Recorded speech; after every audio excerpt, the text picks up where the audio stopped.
Hi guys, welcome back to unexplored literature. इस video के अंदर हम डिस्कस करेंगे जीई अंडरस्टैंडिंग इंटरनेशनल रिलेशंस के प्रीवियस ईयर क्वेश्चंस। इसके सारे टॉपिक्स हम ऑलरेडी कवर कर चुके हैं। आई होप आपने वो देख लिया होगा। उसमें भी कोई क्वेश्चन क्वेरी है तो पूछ लीजिएगा। Now if you haven't subscribe the channel तो प्लीज़ पहले वो भी कर लो और लास्ट में फीडबैक देना मत भूलना। इस वीडियो में हम बात करेंगे स्टैंडर्ड आंसर्स की कि भाई आपने पढ़ रखा है तो आप किस तरीके से आंसर करेंगे। लेकिन हम एक और वीडियो बनाएंगे सेम क्वेश्चंस के साथ कि आपने कुछ नहीं पढ़ा लेकिन आप फिर भी अटेम्प्ट करने बैठ गए। मतलब एक ऐसा क्वेश्चन आ गया जिसके बारे में आपने सुन ही नहीं रखा, तो फिर आप उसको कैसे अटेम्प्ट करेंगे। वो वीडियो हम अपलोड करेंगे जो हमारा सेकंड चैनल है किरण सिंह नाम से, उसके ऊपर। तो आप वो भी ज़रूर देखिएगा क्योंकि ज़रूरी नहीं है कि आपने जो पढ़ रखा हो हमेशा टॉपिक उसी में से आए। कई बार क्वेश्चन ऐसा होता है कि थोड़ा सा अलग आ जाता है, तो आप उसको कैसे अप्रोच करेंगे वो वीडियो भी हम कवर करेंगे। तो पहले ये वाला देख लेते हैं, starting with the very first question. तो हमारा सबसे पहला क्वेश्चन है, what is international relations, why do we need to study international relations. तो मैंने आपको पहली ही यूनिट में बताया था इंटरनेशनल रिलेशन क्या होता है और उसको क्यों पढ़ना है। तो इंटरनेशनल रिलेशन एक फील्ड है स्टडी का जहाँ पे हम बात करते हैं डिफरेंट कंट्रीज़ की कि अलग अलग देश एक दूसरे के साथ कैसे इंटरेक्ट करते हैं, कैसे अपने लड़ाई झगड़े हैंडल करते हैं, कैसे साथ में काम करते हैं ग्लोबल स्केल पे। और हमें पढ़ना क्यों है इंटरनेशनल रिलेशन, ताकि हम लोगों को समझ सकें, सोसाइटी को समझ सकें और उनके कल्चर को जान सकें। ये हो गया ब्रीफ में। अगर आपको इसके डिटेल आंसर चाहिए तो प्लीज़ आप यूनिट नंबर 1 को पढ़िएगा। अगर आपने एक बार भी वो यूनिट देखा है तो आप बड़े आराम से इसका आंसर लिख सकते हैं, आपको कोई भी प्रॉब्लम नहीं आएगा। Now the second question is, explain how the study of international relations help in understanding people, history and civilization। जो हमने लास्ट सेंटेंस बात करा था ना कि भाई हमें आईआर पढ़ना ही क्यों है, लोगों को, उनकी हिस्ट्री को और सिविलाइजेशन को समझने के लिए। अब क्वेश्चन आता है कि किस तरीके से समझा जाए। तो अगर हिस्ट्री समझना है तो आप कैसे समझेंगे, ओरिजिन समझेंगे, कॉन्फ्लिक्ट कैसे क्या हुई, कौन से देश का कैसे फॉर्मेशन हुआ, कैसे लड़ाई झगड़े हुए, एक स्टेट का फॉर्मेशन कैसे हुआ, हम अपने पास से क्या सीख सकते हैं, ये हो जाएगा हिस्ट्री वाले एस्पेक्ट में। Then the second thing is civilizational. Civilization में आपको पढ़ना है ग्लोबल गवर्नेंस, उसका ऑर्डर, सिविलाइजेशनल इनकाउंटर्स क्या होते हैं, सिविलाइजेशनल आइडियोलॉजीज़ क्या हैं, उनके इन्फ्लुएंस क्या हैं। फिर अगर हमें लोगों को समझना है तो आप कल्चरल एक्सचेंज को समझेंगे, ह्यूमन बिहेवियर को समझेंगे और ग्लोबल जो मूवमेंट है उसको समझेंगे कि लोग एक दूसरे के देश में कैसे आ जा रहे हैं, हमारे लेन देन कैसे हो रहे हैं, हमारा कल्चरल एक्सचेंज कैसे हो रहा है। इस तरीके से आप इन तीनों जो एस्पेक्ट्स हैं उनमें अपना पॉइंट ऑफ व्यू है जो अलग अलग लोगों का वो समझ पाएंगे। Then the next question is, what is nationalism, how does it impact global politics. कि नेशनलिज्म होता क्या है और उसका क्या असर पड़ता है ग्लोबल पॉलिटिक्स के ऊपर। नेशनलिज्म भी हमने डिस्कस करा था कि नेशनलिज्म एक पॉलिटिकल आइडियोलॉजी है, एक बिलीफ सिस्टम है जो कि इम्पोर्टेंस देता है शेयर्ड नेशनल आइडेंटिटी पे, कल्चर पे, हिस्ट्री, लैंग्वेज और ट्रेडिशंस पे। कि भाई हम सारे जो लोग हैं हमारा एक पास्ट है, हमारा एक कल्चर है, इसलिए हमें साथ रहना चाहिए। और इसका क्या इम्पैक्ट पड़ता है, तो इम्पैक्ट पड़ेगा इंडिपेंडेंस के तौर पे, सोवेरेनिटी, संप्रभुता के तौर पे। आप अपनी नेशनल आइडेंटिटी को असर्ट करते हैं। आप ये थोड़ी बोलते हैं कि मैं अर्थ का मेंबर हूँ, मैं एक अर्थ का इंसान हूँ। आप इस तरीके से थोड़ी अपनी आइडेंटिटी को असर्ट करते हैं। हम बताते हैं कि मैं एक भारतीय हूँ, I am a Chinese, I am from America. तो आप इस तरीके से अपनी आइडेंटिटी को दिखाते हैं। तो जो नेशनल आइडेंटिटी है that is very much important.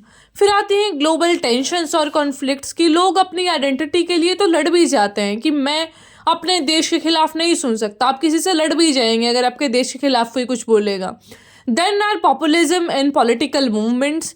तो ये सारी चीज़ें रहती हैं जिससे फिर ग्लोबल पॉलिटिक्स इम्पैक्ट होता है। The next question is, the declining authority of state is reflected in a growing diffusion of authority of other institutions and associations and to local and regional, explain the statement।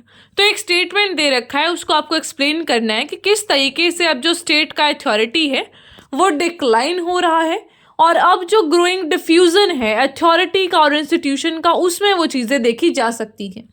तो ये जो statement है वो suggest करता है कि किस तरीके से जो पावर और इन्फ्लुएंस है स्टेट का वो डिक्रीज हो रहा है और जो और सारे इंस्टीट्यूशंस, एसोसिएशंस और लोकल रीजनल अथॉरिटीज़ हैं उनका रोल अब बढ़ रहा है। तो आप बताएंगे कि मार्केट का रोल क्या है एंड किस तरीके से पूरा जो गवर्नेंस और अथॉरिटी है उसका शिफ्ट आपको देखने को मिलता है।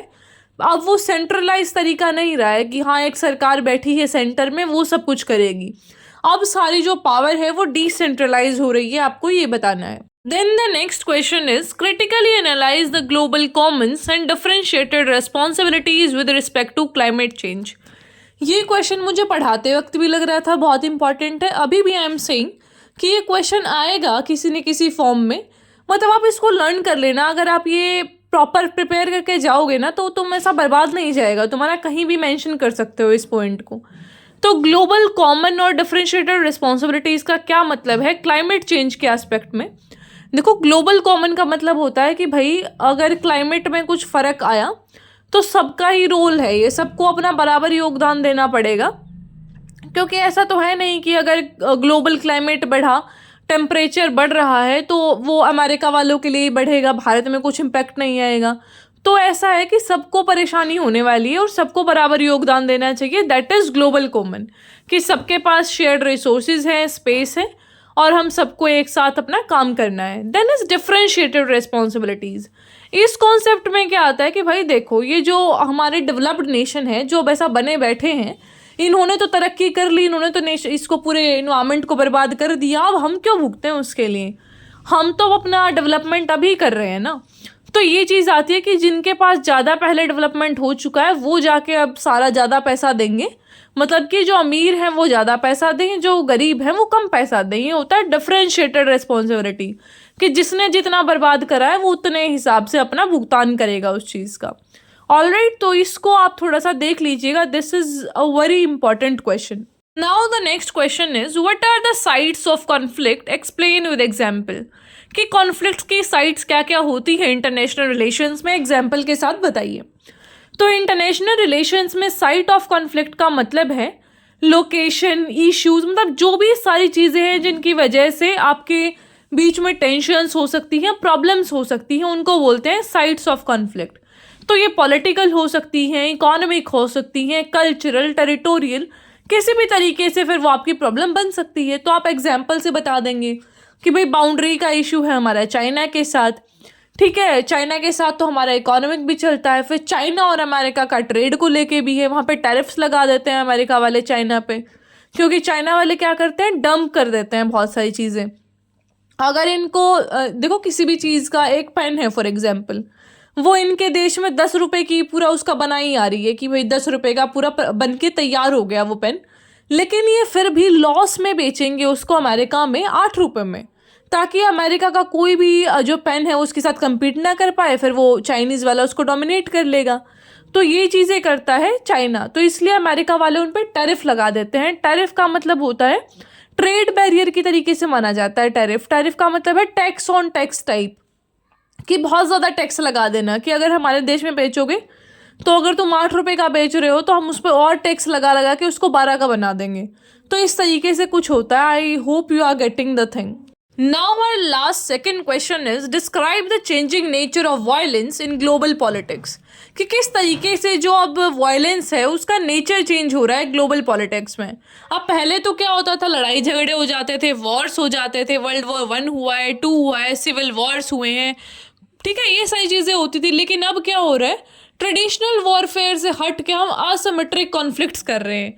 कहीं पे कोल्ड वॉर चालू हो गया था, कहीं पे कुछ हो रहा है, कहीं पे इकोनॉमिक लड़ाइयाँ चल रही हैं पूरी अलग तरीके से, कि मैं इससे आगे निकल जाऊँ, मैं इससे सस्ता प्रोडक्ट निकाल दूँ, मैं इसके प्रोडक्ट को ब्लॉक कर दूँ। टेक्नोलॉजिकल ट्रांसफॉर्मेशन हो रही है। अब ये कोविड वाला सीन हुआ था, उसमें किसी से लड़ाई करने की थोड़ी ज़रूरत पड़ी, you just created some shit and उसकी वजह से पूरा वर्ल्ड हैज़ टू सफ़र, ठीक है। Then is changing nature of terrorism, कि आप टेररिज्म कर रहे हैं, करवा रहे हैं, स्पॉन्सर टेररिज्म हो रहा है। अब ये थोड़ी है कि आप खुद आके कर रहे हैं। अमेरिका ने कैसे फंड करा पहले जो तालिबान्स थे उनको, अब उसकी वजह से, तालिबान्स की वजह से अमेरिका को खुद सफ़र करना पड़ा। तो ये सारी चीज़ें हैं, अमेरिका का हाथ सारी चीज़ों के पीछे होता है। ये जो नॉन स्टेट एक्टर्स होते हैं, इनमें America is the one who is leading everything. इसी ने टेररिज्म को स्टार्ट करा था, it is a whole complete different story all together. कभी फिर डिस्कस करेंगे इसके बारे में। Then is violence and humanitarian issues, then is state sovereignty and global governance, फिर rise of non state actors. Non state actors का मतलब होता है टेररिस्ट टाइप ओनली, कि जब आप एज अ स्टेट किसी से लड़ाई नहीं कर रहे हैं, for example we see terrorist coming from Pakistan side, तो पाकिस्तान ये थोड़ी बोलता है कि मैं आपसे आके लड़ाई कर रहा हूँ, they are sending someone else on their behalf. लेकिन वो भी क्लेम नहीं करते, वो एज अ इंडिविजुअल क्लेम करते हैं कि we as a individual want to harm you people. Then is impact of globalization, तो फिर आप वो देख सकते हैं। That's what you have to write in this answer. Now the last question is discuss various forms of inequalities in the international relations, कि कितने अलग तरीके की इनइक्वालिटी होती है ग्लोबल लेवल पे। सबसे पहली है इकोनॉमिक। इकोनॉमी का मतलब है पैसे से रिलेटेड, तो कुछ देश तो ऐसे हैं कि वो पूरे वर्ल्ड को ही खरीद ले, लेकिन कुछ बेचारे ऐसे हैं कि उनको खाने के लिए रोटी भी नहीं है उनके पास।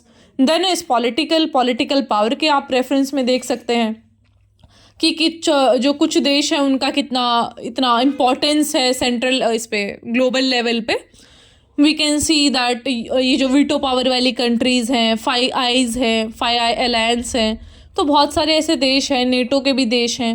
Then is cultural and social, तो रेशल तरीके से आप देख सकते हैं कैसे करा जाता है ऑपरेस कुछ देशों को। Then is colonialism, technological inequality है, डिजिटल डिवाइड है, इन्वायरमेंटल इनइक्वालिटी है, क्लाइमेट चेंज के लिए वल्नरेबिलिटी। अब देखो क्लाइमेट चेंज होगा इसका मतलब ये थोड़ी है कि सब सेम सफ़र करेंगे, थोड़ा तो 19-20 का फ़र्क रहेगा उसमें भी। अभी आप इसका मैं रीसेंट एग्जांपल आपको बता सकती हूँ, इस बार कितनी गर्मी पड़ी थी, लेकिन जो लोग अमीर हैं, जो देश अमीर हैं, वो तो अपना एसी लगा के काम चला लेंगे, लेकिन व्हाट अबाउट द गरीब Nations, what they will do? वो कुछ नहीं कर सकते हैं, दे हैव टू सफ़र। तो इन्वायरमेंटल एक्सप्लॉयटेशन भी वो अमीरी गरीबी वाले दायरे में रहकर ही होता है। अमीर फिर भी कुछ ना कुछ जुगाड़ कर ही लेगा एट द एंड, लेकिन who has to suffer is the poors, क्योंकि ना तो उनके पास खाने को रहेगा कुछ, उनका पूरा खेती बाड़ी ख़राब हो जाएगा, एंड सर्वाइवल के चांसेस आर तो फिर worst he only in that case. Alright, तो ये था इस पूरे क्वेश्चन पेपर के बारे में। आई होप आपको समझ आया होगा। कोई क्वेश्चन क्वेरी कुछ भी हो तो पूछ लेना, और वो वीडियो हम ज़रूर से कवर करेंगे, आज नहीं तो कल उसको अपलोड कर दिया जाएगा। सो स्टे ट्यून्ड एंड अपना फीडबैक देना ना भूलें। अगर इस वीडियो पे will be getting 1K views and 500 likes, तब हम उसको करेंगे अपलोड, अदरवाइज फिर कोई बेनिफिट नहीं है। It's not about likes and views specifically, it's about the engagement thing, कि आपको कितना पसंद आ रहा है। Because if you are connected with me on Telegram group, तो मैंने वो बताया भी था आपको कि I was ill from last पूरा 1 हफ्ता। स्टिल अगर मैं आपके लिए टाइम निकाल रही हूँ, तो it is also your responsibility कि आप भी थोड़ा सा अपना कॉन्ट्रीब्यूशन दें, जिस भी तरीके से हो पाता है, by giving your feedbacks and showing the engagement. Alright, so that's it. That's only what I can say to you people. And also thank you so much for your well wishes. आपने इतना प्यार दिखाया. Thank you so much. I am doing well now. आज थोड़ा सा better है. Like it's very much better today. So that's it. I'll meet you in the next video. Till then, take care. Stay happy. Stay healthy.